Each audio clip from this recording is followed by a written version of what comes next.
Good morning students, कैसे हैं आप सभी। मैं रोहित सर आज आपको हेरिडिटी एंड इवोल्यूशन में इवोल्यूशन थ्रू स्टेजेस और साथ में आर्टिफिशियल सिलेक्शन, ये दो टॉपिक आज आपको करवाऊंगा।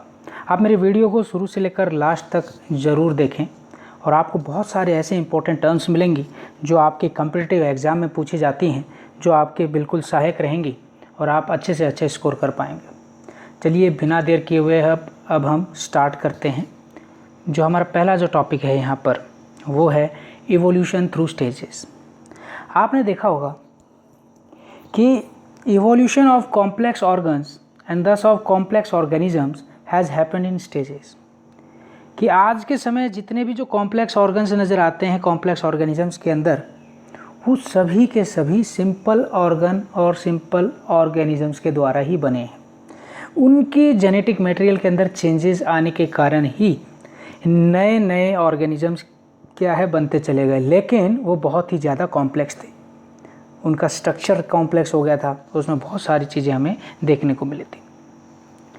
चलिए अब हम शुरुआत करते हैं, इनको एक्सप्लेन करेंगे हम एग्जांपल्स के थ्रू। जो सबसे पहला जो एग्जांपल हम लेने जा रहे हैं वो है इवोल्यूशन ऑफ आइज़, कि आइज़ का इवोल्यूशन कैसे हुआ। यहाँ पर सबसे पहला जो एनिमल है, या हम कहें सबसे पहला ऑर्गेनिज्म या एनिमल कह लीजिए, जिसके अंदर आई देखी गई थी, उसका नाम था प्लेनेरिया। मतलब planaria is the first animal which shows I like structure. Planaria के अंदर आँख जैसी स्ट्रक्चर देखी गई थी सबसे पहले। जो डार्क स्पॉट हैं प्लेनेरिया के, वो बहुत ही लाइट सेंसिटिव स्पॉट्स कहलाते हैं। क्यों कहलाते हैं? क्योंकि इनकी सहायता से देख सकते थे। लेकिन एक खासियत थी कि प्लेनेरिया दो डिफरेंट ऑब्जेक्ट्स को क्या नहीं कर सकता था, डिस्टिंग्विश नहीं कर सकता था, उनके बीच में डिफ्रेंशिएट नहीं कर सकता। फिर क्या हुआ भाई, आगे चेंजेस होते गए, नए नए ऑर्गेनिजम्स बनते चले गए, इंसेक्ट्स बने। इंसेक्ट्स के अंदर जो आइज़ थी, इंसेक्ट्स की जो आइज़ थी, उनको कंपाउंड आइज़ का नाम दिया गया, क्योंकि उनके अंदर हज़ारों की संख्या में क्या थी, ऑप्टिकल सरफेसेस प्रेजेंट थे। हज़ारों की संख्या में ऑप्टिकल सरफेसेस थी। फिर लगातार चेंजेस होते चले गए।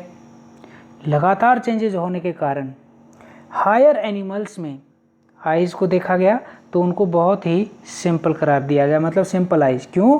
क्योंकि सिंगल लेंस क्या था उनके अंदर प्रेजेंट था। लेकिन ज़्यादातर एनिमल्स ऐसे भी थे जो कलर को क्या नहीं कर पाते थे, डिफ्रेंशिएट नहीं कर पाते थे। और ज़्यादा से ज़्यादा एनिमल ऐसे भी देखे गए जिनकी जो डेप्थ परसेप्शन थी, गहराई तक देखने की, वो भी क्या थी, बहुत ही वीक थी, कमज़ोर थी। वेरिएशंस आते गए, ऑर्गेनिजम्स बनते गए, तो एक ऑर्गेनिज्म बना ह्यूमन। तो ह्यूमन की जो आइज़ थी वो आज के समय में बहुत ही एडवांस है। क्यों एडवांस है? क्योंकि नज़दीक भी देख सकते हैं, दूर का भी देख सकते हैं, कलर को भी रिकॉग्नाइज कर सकते हैं, और डेप्थ में भी हम क्या कर सकते हैं, अच्छे तरीके से देख पाते हैं। तो ये जो सारी चीज़ें हैं, ये ह्यूमंस आइज़ के अंदर देखने को मिली। इस प्रकार से इवोल्यूशन हुआ आइज़ का। फिर बात आती है बच्चों इवोल्यूशन ऑफ फीदर्स।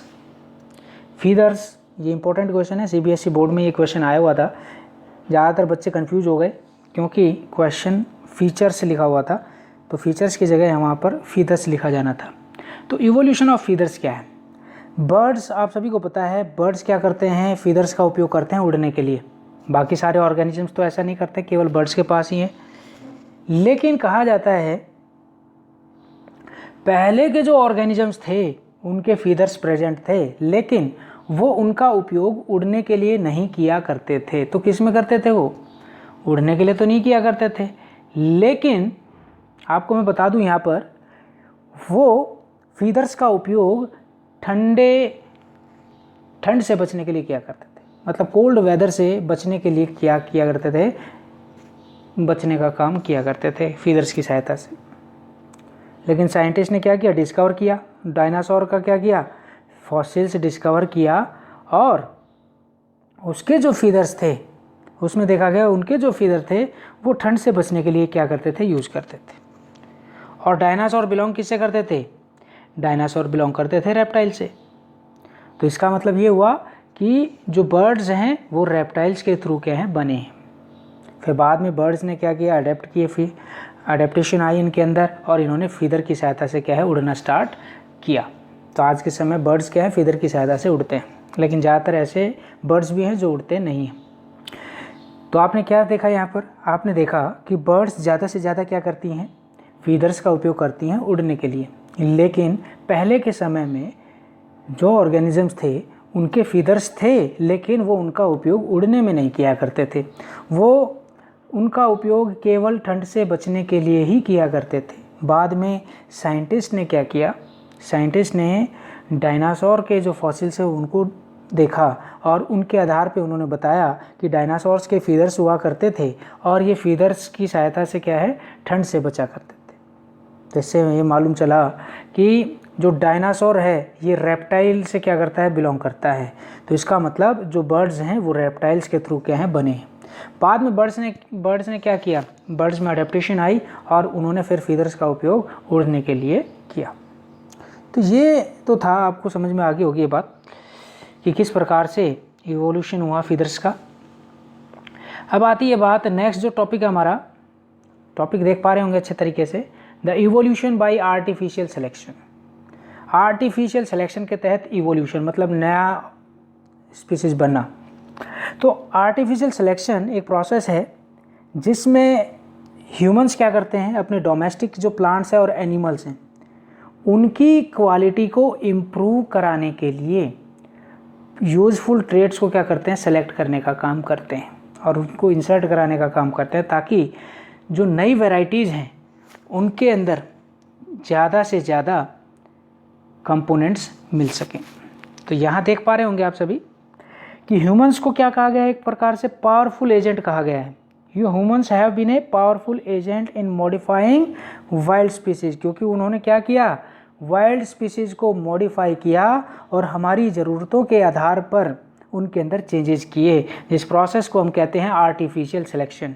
एग्जाम्पल के थ्रू अगर आप समझें तो वाइल्ड कैबेज को बहुत सारी वैरायटीज़ में, जैसे कि ब्रोकली, कॉलीफ्लावर, रेड कैबेज, केल कैबेज और खोल रबी, ये सारी की सारी प्राप्त किससे की हैं, आर्टिफिशियल सिलेक्शन के तहत ही प्राप्त की हैं। तो इसका मतलब क्या हुआ कि एक वाइल्ड वैरायटी से भी हम बहुत सारी वैरायटी क्या है प्राप्त कर सकते हैं। वीट, आज के समय में बहुत सारा वीट की वैरायटीज़ प्रेजेंट हैं और वो सब की सब किसके थ्रू हुआ है, आर्टिफिशियल सिलेक्शन के आधार पर। अब नेक्स्ट मैंने यहाँ पे डायग्राम बनाया। इस डायग्राम में आप देख पा रहे होंगे यहाँ पर बीच में वाइल्ड कैबेज है जिसका साइंटिफिक नेम है ब्रेसिका ओलिरेशिया, ब्रेसिका ओलिरेशिया। तो आप देख रहे होंगे यहाँ पर कि वाइल्ड कैबेज में, वाइल्ड कैबेज से क्या बना, कैबेज बन गया। मतलब जो शॉर्ट लीव्स के बीच में जो डिस्टेंस थी वो काफ़ी कम कर दी और उसको नाम दिया गया कैबेज। और क्या हुआ, वाइल्ड कैबेज की सहायता से ही हमने क्या बनाया, केल बनाया। उसके जेनेटिक इन्फॉर्मेशन को चेंज किया, जेनेटिक मटेरियल को चेंज किया। बहुत सारे टेक्निक्स हैं जो आप बड़ी क्लासेज में पढ़ेंगे और जिसके तहत हमें बड़ी बड़ी पत्तियां प्राप्त हुई जिनको नाम क्या दिया गया, केल।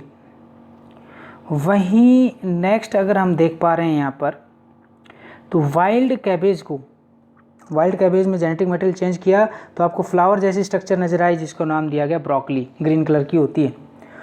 और साथ में आपको बताता हुआ चलूँ कि वाइल्ड कैबेज की सहायता से कॉलीफ्लावर भी बना, खोल रबी भी बना। मतलब ये सारे यूज़फुल वैरायटीज़ हैं जिनका उपयोग हम खाने के लिए करते हैं।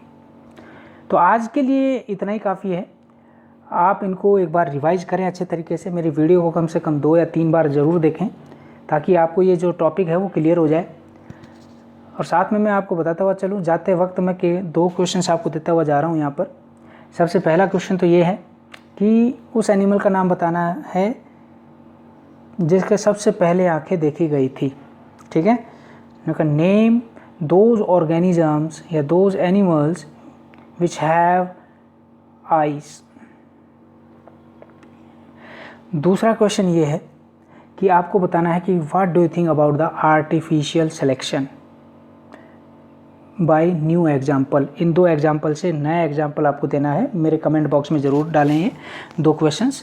और आपको बता देता हूँ कि ये क्वेश्चन बहुत इंपॉर्टेंट है, एग्ज़ाम में आ चुके हैं। जाते जाते इतना ही कहना चाहूँगा, ठीक ठाक रहें, घर पे रहें, स्वस्थ रहें और उम्मीद करता हूँ कि आप इस बीमारी से बचे रहेंगे और ऐसे ही पढ़ाई करते रहेंगे। अगर कोई टॉपिक ना समझ में आए तो कांटेक्ट ज़रूर कीजिएगा, आपको उसका सही जवाब दिया जाएगा। तो चलिए बच्चों, फिर मुलाकात होगी। जय हिंद, जय भारत।